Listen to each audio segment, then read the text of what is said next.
할렐루야. 오늘도 새벽에 만난 하나님 오신 여러분들을 예수님의 이름으로 환영하고 축복합니다. 함께 기도하겠습니다.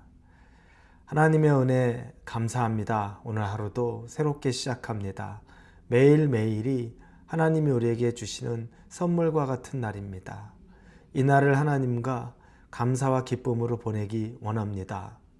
말씀으로 주시니 감사합니다. 우리의 계획이, 우리의 생각이, 우리의 정욕이 우리를 이끌어가는 것이 아니라 하나님이 주시는 말씀이 우리를 잘 세워갈 수 있기를 기대합니다. 그리고 하나님 말씀이 있어야만 우리가 온전해지는 것도 압니다. 아버지 하나님, 우리를 그렇게 붙잡아 주시고 인도하여 주시옵소서. 감사합니다. 예수님의 이름으로 기도합니다. 아멘. 우리에게 주시는 하나님의 말씀은 사무엘하 18장입니다. 9절부터 18절까지의 말씀을 같이 나누겠습니다. 사무엘하 18장 9절에서 18절입니다. 압살롬이 다윗의 부하들과 마주치니라. 압살롬이 노새를 탔는데 그 노새가 큰 상수리나무 번성한 가지 아래로 지날 때 압살롬의 머리가 그 상수리나무에 걸리매 그가 공중과 그 땅 사이에 달리고 그가 탔던 노새는 그 아래로 빠져나간지라. 한 사람이 보고 요압에게 알려 이르되 내가 보니 압살롬이 상수리나무에 달렸더이다 하니 요압이 그 알린 사람에게 이르되 내가 보고 어찌하여 당장에 쳐서 땅에 떨어뜨리지 아니하였느냐. 내가 내게 은 10개와 띠 하나를 주었으리라 하는지라. 그 사람이 요압에게 대답하되 내가 내 손에 은 1000개를 받는다 할지라도 나는 왕의 아들에게 손을 대지 아니하겠나이다. 우리가 들었거니와 왕이 당신과 아비새와 이때에게 명령하여 이르시기를 삼가 누구든지 젊은 압살롬을 해하지 말라 하셨나이다. 아무 일에도 왕 앞에는 숨길 수 없나니 내가 만일 거역하여 그의 생명을 해하더라면 당신도 나를 대적하였으리이다 하니 요압이 이르되 나는 너와 같이 지체할 수 없다 하고 손에 작은 창 셋을 가지고 가서 상수리나무 가운데서 아직 살아있는 압살롬의 심장을 찌르니 요압의 무기를 든 청년 10명이 압살롬을 에워싸고 쳐 죽이니라. 요압이 나팔을 불어 백성들에게 그치게 하니 그들이 이스라엘을 추격하지 아니하고 돌아오니라. 그들이 압살롬을 옮겨다가 숲을 가운데 큰 구멍에 그를 던지고 그 위에 매우 큰 돌무더기를 쌓으니라. 온 이스라엘 무리가 각기 장막으로 도망하니라. 압살롬이 살았을 때 자기를 위하여 한 비석을 마련하여 세웠으니 이는 그가 자기 이름을 전할 아들이 내게 없다고 말했음이더라. 그러므로 자기 이름을 위하여 기념하여 그 비석에 이름을 붙였으며 그 비석이 왕의 골짜기에 있고 이제까지 그것을 압살롬의 기념비라 일컫더라. 아멘. 압살롬은 요압의 군대를 피해 달아나다가 그의 머리카락이 나무에 걸립니다. 노새를 타고 달리고 있었는데 그의 머리가 나무에 걸려서 노새는 도망가고 그리고 머리카락이 나무에 낀 채로 매달려 있는 상황이 됩니다. 요압의 군사들이 그 압살롬을 발견합니다. 그리고 요압에게 와서 말하죠. 압살롬이 나무에 머리가 껴 있습니다 라고 말합니다. 그때 요압이 그럽니다. 당장 죽였어야지. 그랬으면 내가 너한테 은 10을 주었을 텐데 라고 이야기하면서 왜 죽이지 않았느냐 라고 말하자 그 부하가 말합니다. 은 1000을 준다고 해도 전 그럴 수 없습니다. 왕의 아들을 죽일 수 없습니다.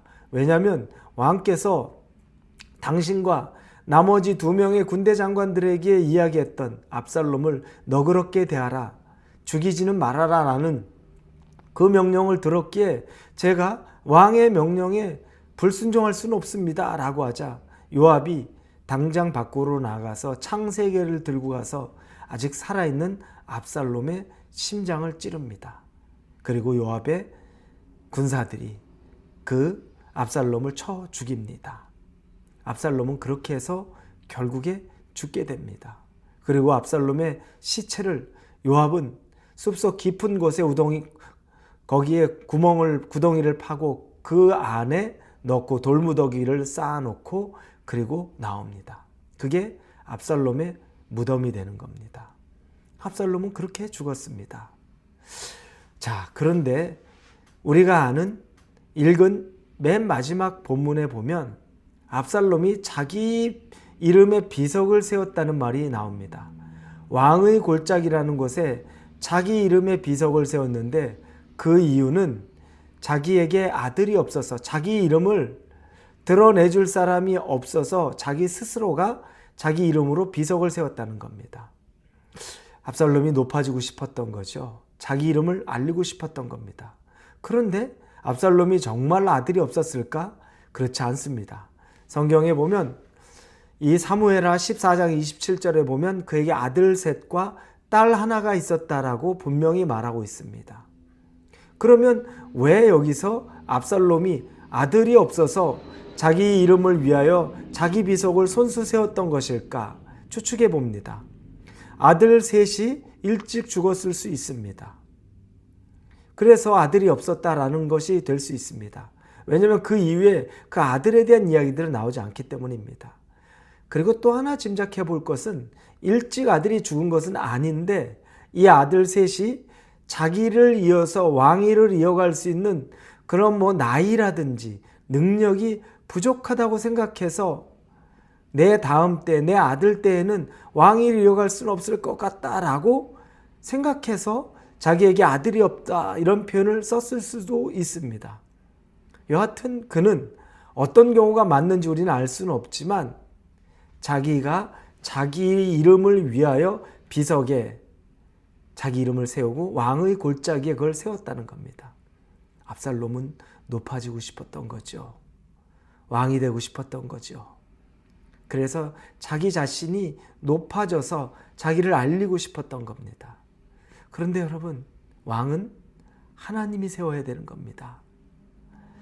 사울이 처음으로 초대 이스라엘의 왕이 되었을 때 그가 나중에 변질됐지만 하나님이 사울에게 기름 부어서 왕으로 세웠습니다. 그 이후에 2대 왕이 다윗이 되었습니다. 어렸을 때 그를 기름 부었지만 시간이 많이 흘러 나중에 그가 왕이 되었습니다. 그래도 하나님이 그를 왕으로 세우고 기름 부었습니다. 과정마다 고비를 주었고 고난이 있기는 했지만 하나님이 세운 왕은 분명합니다.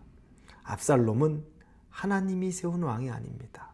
이 말은 하나님이 그를 세우지 않았다는 것, 높이지 않았다는 건데 압살롬은 하나님이 자기를 세우지 않았으니 자기가 스스로 자기를 높인 겁니다.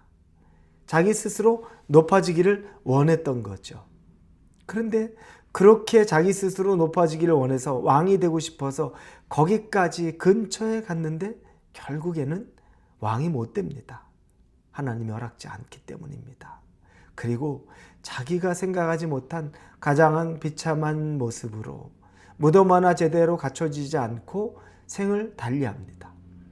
나중에 성경에 그 시체를 찾아서 다시 자기 조상들의 무덤에 이 압살롬을 묻어줬다는 이야기가 없습니다.